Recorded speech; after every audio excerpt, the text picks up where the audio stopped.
The Millennium Falcon is one of the most famous ships in all of science fiction. Even if you don't know Star Wars, you probably recognize it. It's right up there with the classic X-Wing and TIE Fighter as symbols of the Star Wars brand. But did you know that the Millennium Falcon actually belonged to a long line of Corellian ships known as the YT series? Well, today, we're diving into them all. This is every single Corellian YT series freighter type and variant explained.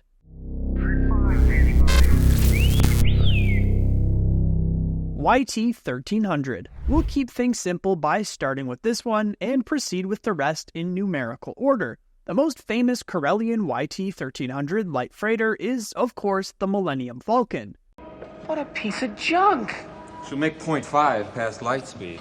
She may not look like much, but she's got it where it counts, kid. I've made a lot of special modifications myself. But as Han Solo just mentioned, the Falcon was indeed heavily modified. YT-1300s often saw service as tugs in orbital freight yards, as the vessel's side-mounted cockpit and front-facing mandibles allowed it to push containers. Standard YT-1300s possessed powerful Gyrodyne SRB-42 sublight engines and an Avatar 10 hyperdrive, and were powered by a Quad-X power core. A Superflow 4 computer controlled the ship's most crucial functions, while a Rubicon Nava computer handled navigation tasks and calculated paths for hyperspace jumps. YT-1300 freighters had a central passage that ran from the ventral to the dorsal hull, with a transparent steel window at each end, which was labeled as an observation deck, though weapon turrets could also be installed. The stock Corellian YT-1300s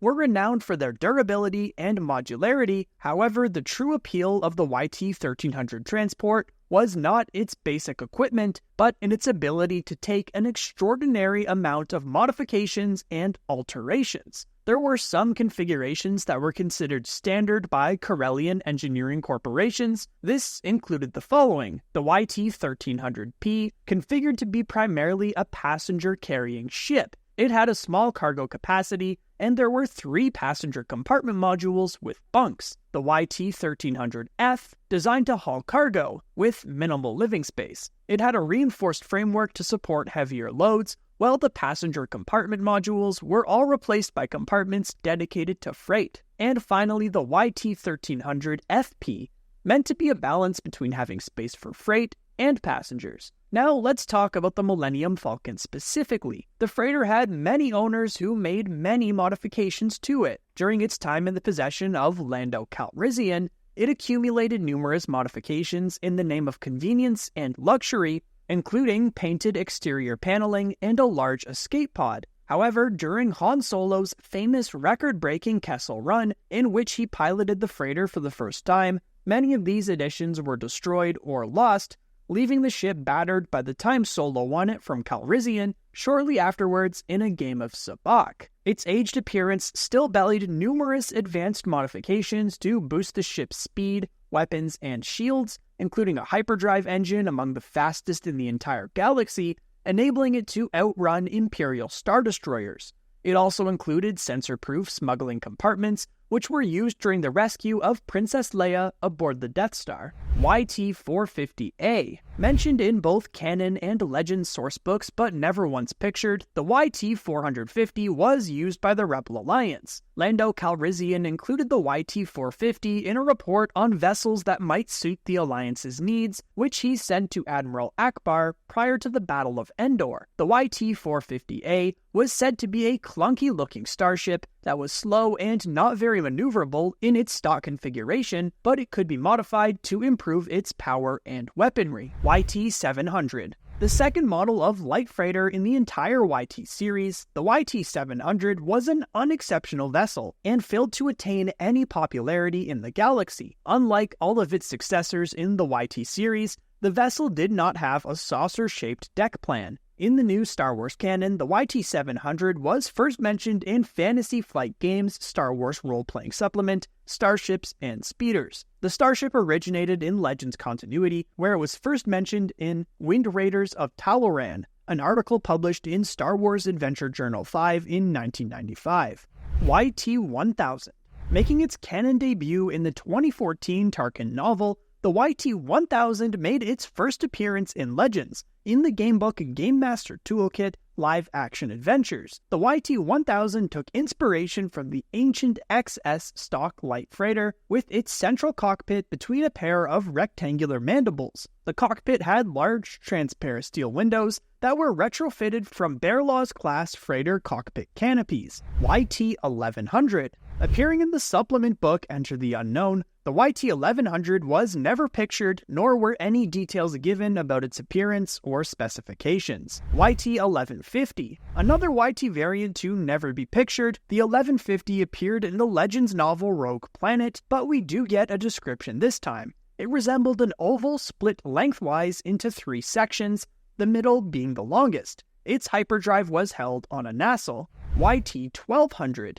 Canonized in the Millennium Falcon Owner's Workshop Manual book, the YT-1200 first appeared in legend sources like Peril in the Lonosphere and the Cestus Deception. The YT-1200 had the traditional side-mounted cockpit, a long sensor boom on the front, and 10 attachment points for add-ons. YT-1210. The immediate predecessor to the infamous YT-1300, the YT-1210 lacked the forward cargo loading mandibles that gave the ship its familiar outline.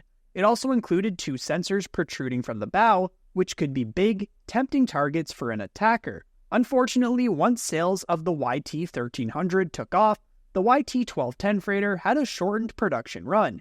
It was not a poor design, but was not on par with the speed of YT-1300, lacking some of its amenities. It appears in both Legends and canon. YT-1220. Mentioned only in a single Legends RPG guide, the YT-1220 was used during the time of the Clone Wars.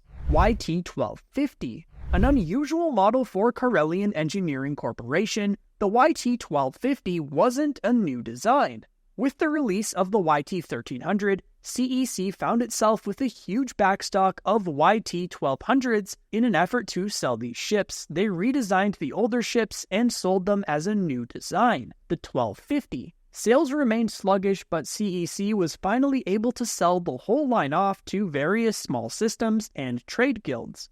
The YT-1250 had 20% less cargo capacity than the stock 1200, but it made up for that by having an additional engine, heavier weapons, and a basic set of shields. It wasn't as highly upgradable as most YT series freighters, but it was still able to be modified to suit the user's needs. YT-1500.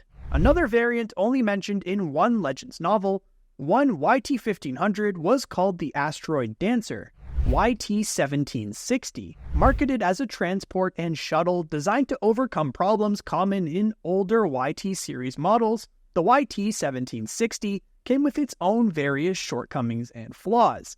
It was supposed to overcome various problems in older YTs, such as a lack of sufficient sublight engine power, poor maneuverability, and slow hyperdrive speed. Upgrades in the design to these areas, however, came at the cost of a less sturdy design, which resulted in higher maintenance costs, as well as less durability and a smaller cargo capacity. Despite its various shortcomings, like all YT series models, the YT-1760 had its own niche of enthusiasts who favored the starship for its central cockpit that allowed for greater visibility. It was a popular vessel among independent traders, smugglers, and pirates.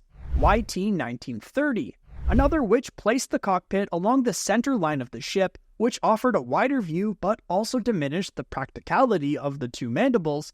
The YT-1930 also added 2 wedge-shaped cargo areas at the rear to double the cargo capacity of its predecessor. Many customers and pilots of the YT-1930 were in consensus that the model provided more stable flights than any previous YT series model, and shipping companies favored the YT-1930 since it cost less than 2 YT-1300 freighters but could carry just as much cargo. YT-2000. Unlike the YT-1930, the YT-2000 had its cockpit extend past its mandibles, providing the pilot with a clearer, unobstructed view. The standard cockpit also doubled as a lifeboat that could break away from the ship in an emergency.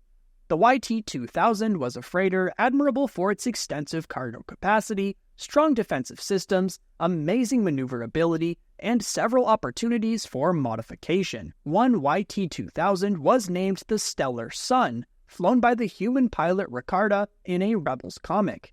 YT-2400, the only other YT series freighter to appear in a Star Wars movie, albeit briefly in the background of A New Hope. The YT-2400 was set apart by its tubular cockpit that was connected to the hull by two starboard bracing arms. Behind the cockpit was the ship's main escape pod.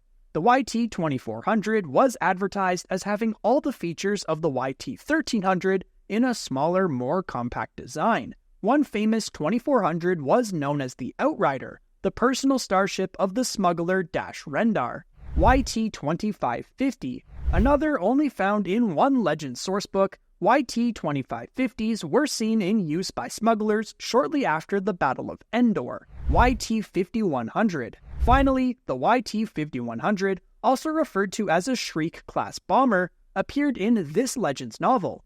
Only 10 late-model prototypes and several earlier models existed, seeing use in the Second Galactic Civil War. But that does it for every Corellian YT series freighter type and variant.